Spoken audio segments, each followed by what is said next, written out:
Mesdames, Messieurs, nous avons le plaisir de recevoir ce soir Cheikh Mbow. C'est le directeur exécutif de la COSYDEP. Bonsoir, Monsieur Mbow. Bonsoir, DR.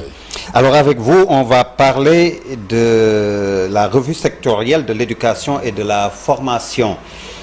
Cheikh Mbow, vous allez nous dire, c'est quoi cette revue? Pourquoi la revue? Et le sens surtout de cette revue? Mais là, je voudrais d'abord vous remercier.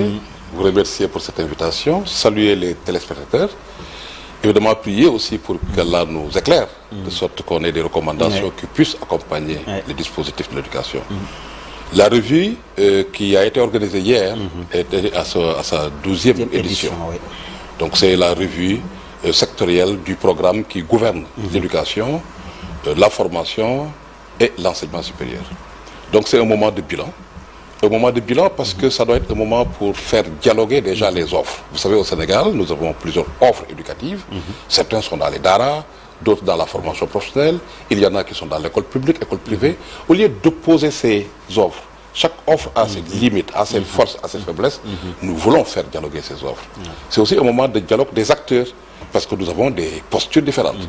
Les acteurs institutionnels, les partenaires au développement, les syndicats d'enseignants, les ONG que nous sommes, les associations, les parents d'élèves et les élèves. C'est un moment aussi de voir que chaque acteur est important, mais pris individuellement, chaque acteur, aucun acteur ne peut y arriver seul. Donc comment mieux collaborer, comment faire converger nos priorités et nous accorder évidemment sur les actions qui doivent être développées. Dialogue des offres, donc je dis, dialogue des acteurs, mais aussi c'est un moment de dialogue des expériences.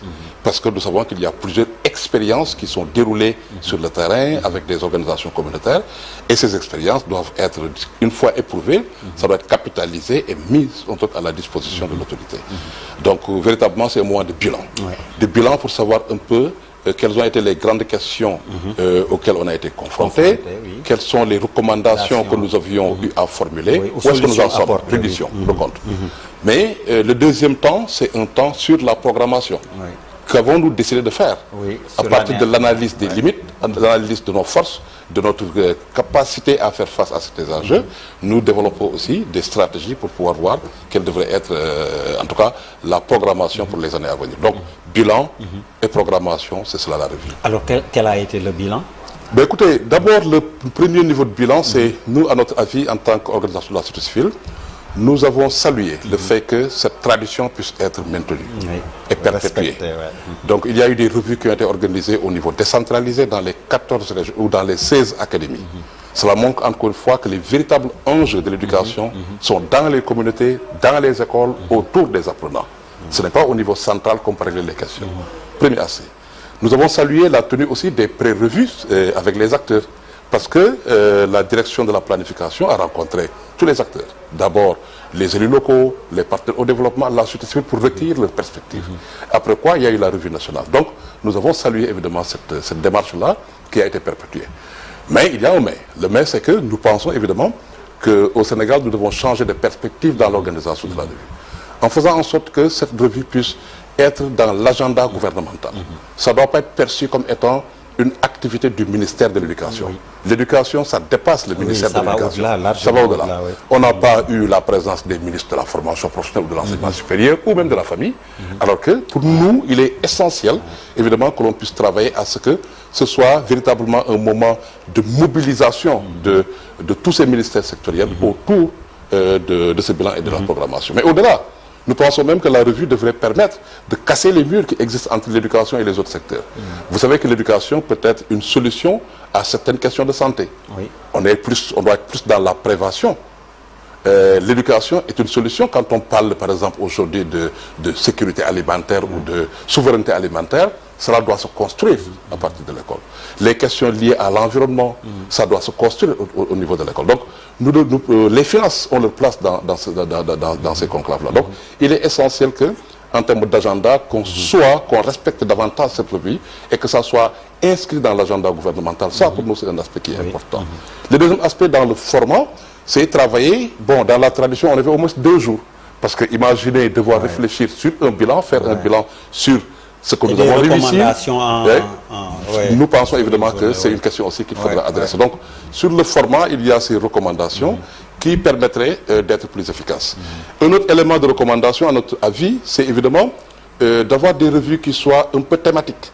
Parce que vous savez, quand on est dans une perspective bateau où on veut régler toutes les questions en une journée, on ne réglera plus.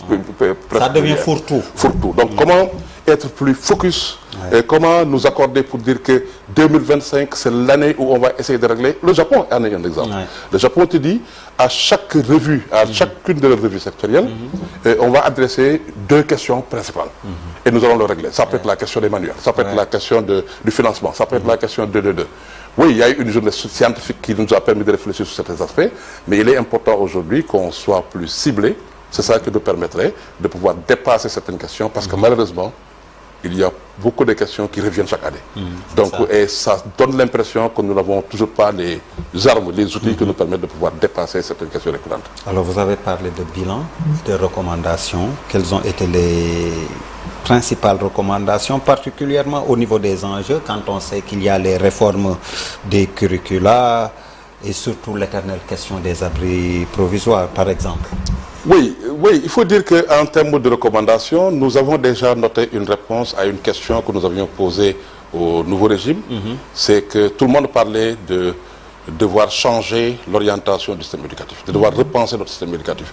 Vous savez qu'il y a plusieurs modalités. Est-ce que nous devions aller vers juste une révision des programmes, comme on avait fait du temps de l'avènement de Covid, où on allège le programme, on élimine quelques thématiques ou quelques aspects, ou est-ce qu'on doit aller vers des réformes de certains aspects, de certaines questions liées à l'éducation, ou devons-nous aller vers une refondation, ça veut dire casser tout et bâtir un nouveau système?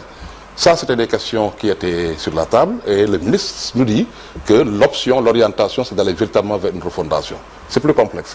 C'est plus complexe en termes de coûts, c'est plus complexe en termes de temps, c'est plus complexe en termes même d'aspects à adresser. Parce qu'il va falloir regarder le curriculum, nous le savons, on a un curriculum qui est encyclopédique. Les enfants sont bourrés, ils apprennent beaucoup de choses. Nous avons un curriculum qui n'est pas toujours connecté aux réalités de nos, du pays et aux réalités du temps. Et c'est ça qui a fait qu'une des recommandations que nous avions formulées, c'est évidemment qu'on puisse nous résoudre au Sénégal à aller vers une nouvelle loi d'orientation. Vous savez d'ailleurs, c'est la loi d'orientation qui vous permet d'adapter ton système éducatif au temps et aux réalités, au contexte au niveau international, régional et national. Notre loi d'orientation date d'il y a 34 ans, 91. Il y a eu évidemment un moment où on l'a complété en 2004, mais imaginez 34 ans, en 1991, le Sénégal de 91, c'est différent du Sénégal d'aujourd'hui. Donc aujourd'hui qu'ils ont une nouvelle orientation, on a une nouvelle vision, il y a évidemment des exigences citoyennes qui ont été déclinées, il y a une commande citoyenne qui est là. Nous devons nous résoudre à revisiter, à revoir notre loi d'orientation. Dans les systèmes éducatifs qui sont robustes, c'est les systèmes éducatifs qui changent leur loi d'orientation chaque 10 ans, chaque décennie. Parce qu'ils supposent que chaque 10 ans, il y a une évolution du contexte suffisant qui puisse permettre de pouvoir réviser ça. Ça, pour nous, c'est un élément qui est essentiel. Les dispositifs de protection des enfants. Vous le savez, chaque fois qu'il y a des difficultés, des crises, etc., ce sont les enfants qui sont les plus impactés. Nous n'avons pas de code de l'enfant. Donc pour nous, ça a aussi été une demande forte pour que enfin le Sénégal, qui a presque tout ratifié en termes de convention, puisse aussi se résoudre à avoir enfin un code de l'enfant qui puisse protéger les enfants et promouvoir leurs droits. Mais nous avons aussi pensé que les questions liées au code de la famille devraient aussi être révisées. Vous le savez, nous avons des enfants qui sont dans la mendicité, des enfants qui sont dans la rue, des enfants des fois qui subissent beaucoup d'impairs. Donc nous devons évidemment avoir un cadre législatif qui puisse davantage les protéger. Donc ça, pour nous, c'est des demandes macro, des demandes qui interviennent par rapport au cadre, et c'est des demandes qui pourraient permettre évidemment de montrer enfin que cette vision que nous avons pour un système éducatif qui soit véritablement ancré sur nos valeurs, que cette vision-là puisse être prise en charge. Ça, c'est une demande forte que nous avons formulée. Vous avez parlé aussi évidemment des abris provisoires, qui est une question qui nous préoccupe, tout ce qui est lié à l'environnement des apprentissages. Quand vous dites, j'envoie mon enfant dans une école, dans cet espace-là, et je souhaiterais qu'il comprenne qu'à partir de cet espace, il peut il peut changer de situation. Il faut que cet espace soit dans des conditions minimales. Nous ne pouvons jamais faire des résultats tant qu'on a des abris provisoires, quand on a des écoles clôturées, des écoles sans eau, des écoles sans électricité. Nous connaissons maintenant les déficits, nous connaissons les besoins, nous devons nous acheminer. Cher Morceau, est-il possible d'éradiquer définitivement les abris provisoires quand on sait qu'il y a le PRORAC, le programme de remplacement des abris provisoires? J'y arrive. Oui, vous savez, est-ce que c'est possible? Je vais répondre par oui, si je me fie aux engagements de ceux à qui on a confié le pays. Le gouvernement actuel nous donne rendez-vous pour 2029 et dit qu'en 2029, il n'y aura plus d'abris provisoires. Mais quelle est notre conviction? Notre conviction, c'est qu'un pays qui est en construction, un pays qui est jeune, où il y a 50% de sa population qui est censée aller à l'école, peut-être qu'il n'est pas évident d'éradiquer totalement. Mais ce qu'il faut faire, ce qui a gêné les Sénégalais, c'est que des abris supposés être provisoires soient définitifs. Effectivement. Mais si on se disait qu'aucun abri ne durerait plus de 2 années budgétaires, cela ne gênerait pas trop. Et cela permettrait de pouvoir investir les autres lieux. Parce que chaque fois qu'il y a le débat sur les abris provisoires, nous, au niveau de la COSEP, nous rappelons 2 autres pieds qui sont importants. C'est l'élargissement du réseau scolaire. Il y a de nouvelles zones qui n'ont pas d'école publique. Moi, je suis actuellement de Tivaouane, je n'ai pas d'école publique. Il y a de nouvelles zones qui émergent. Ça, c'est Dakar, dans les régions. C'est ça. Et donc, si nous faisons le focus uniquement sur les abris provisoires, en oubliant que nous devons encore construire, nous devons élargir le réseau scolaire, cela pose problème en termes de droit. Ça, c'est un pied pour nous qui est important. L'autre pied qui est important, c'est aussi tout ce qui est programme de réhabilitation des écoles vétustes. Il y a des écoles, le lycée Limamou Laye là, qui n'est pas un lycée d'excellence, estampillé lycée d'excellence, mais qui taquine souvent les excellents. Il est toujours au concours général. Dans un marché entouré d'eux, et ça ne fait pas de résultat. Il y a beaucoup d'établissements aujourd'hui qui méritent d'être réhabilités. Donc, oui pour le remplacement des abris provisoires progressivement, oui pour que nous décidions que plus jamais on aura un abri qui va durer plus de 2 ans, mais oui aussi pour élargir le réseau scolaire et faire en sorte que le droit à l'éducation puisse être rendu disponible, parce que l'accessibilité, ça veut dire avoir une école qui est accessible, c'est aussi un aspect qui est important, mais oui aussi pour réhabiliter les écoles vétustes et avoir un dispositif d'entretien de ces écoles, parce que simplement, nos écoles doivent nous ressembler. Nos écoles doivent avoir la sécurité qu'il faut. Les enfants doivent être pressés de se lever le matin pour aller à l'école, en toute sécurité. Et ça, si nous n'avons évidemment pas cette convivialité, ça poserait problème. Pour terminer, nous sommes à la veille des examens. Il y en a même qui ont commencé. Alors, vos recommandations aux élèves, aux parents, aux enseignants? Ben, écoute, les examens, c'est un moment important. Je le disais à la rencontre interministérielle sur les examens, la préparation des examens, que ça doit être plus un moment de fête qu'un moment de stress. Les enfants, vous devez faire confiance en vous. Vous n'avez pas besoin de tricher pour réussir. Vous n'en avez pas besoin. Il est plus facile d'apprendre que de tricher. Et aujourd'hui, nous devons évidemment aider les enfants à comprendre cela. Nous devons les aider aussi à avoir un dispositif qui les épargne de toute tentative de triche. Donc, apprenez, parce que l'examen, il cherche l'élève moyen. L'élève moyen, c'est ça l'examen. Donc, vous avez besoin d'avoir la moyenne.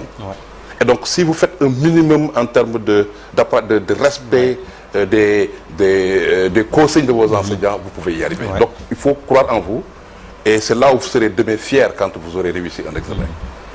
Les parents, quand les enfants sont en examen, les parents et leurs enseignants sont aussi en examen. Donc, il est important que dans la préparation mentale de nos enfants, que l'on puisse aussi inclure cette dimension-là. Pour nous, c'est un aspect important pour que nous tous, le phénomène que nous avons senti en termes de triche, de fraude, de fuite, que ce phénomène-là, qu'on puisse le dépasser pour avoir maintenant, même dans les compositions, et dans les examens blancs, c'est... Mais quand vous m'interrogez sur les examens, évidemment que ça nous permet aussi de recommander pour qu'on puisse réviser notre dispositif d'évaluation et d'orientation. Beaucoup d'élèves ne réussissent pas l'examen parce qu'ils sont mal orientés. Ils ne doivent pas faire le général, par exemple.